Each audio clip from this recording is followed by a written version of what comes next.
Hi, I'm Donna Wolfe from Naztazia.com. Today, I'll show how to crochet a magic ring and a padded ring. A magic ring is used where you are crocheting a circle or in the round, and you don't want any holes in the center. To do this, leave a few inches of yarn at the end, and then make a slip knot. Except with the magic ring, you don't pull the slip knot closed. Leave the slip knot opened instead. Place your hook into the loop, and with your fingers, adjust the slip knot or magic ring to the size you want so you can fit your stitches. Then just start crocheting inside of this ring.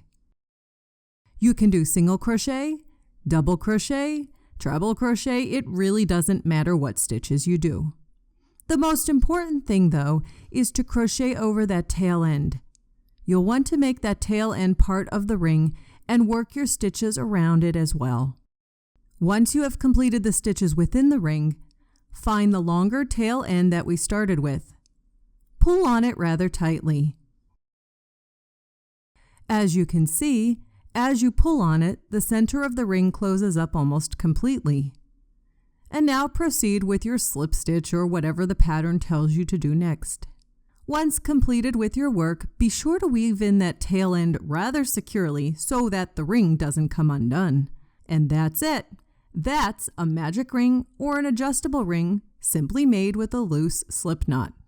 Now on to a padded ring.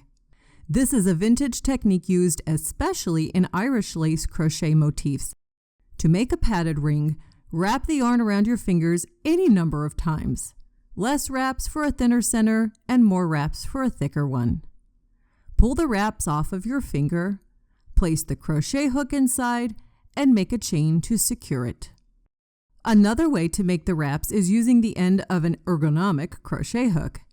If your hook has a larger handle on the end, it's easy to make the wraps around it. Then just slide the wraps towards the crochet hook end and do a chain to secure it. Whether you wrap the yarn around your fingers or the hook end, at this point it's time to crochet. With this technique, you make your stitches around all of those wraps. By doing this, it really puffs out the center. You can use single crochet or half double crochet or double crochet. Once completed, slip stitch to the first stitch to close the circle. Now it's up to you, but I generally like the back side of the ring the best. So I turn my ring over, put the starting end on the other side, and pull it if you wish to close the ring a bit.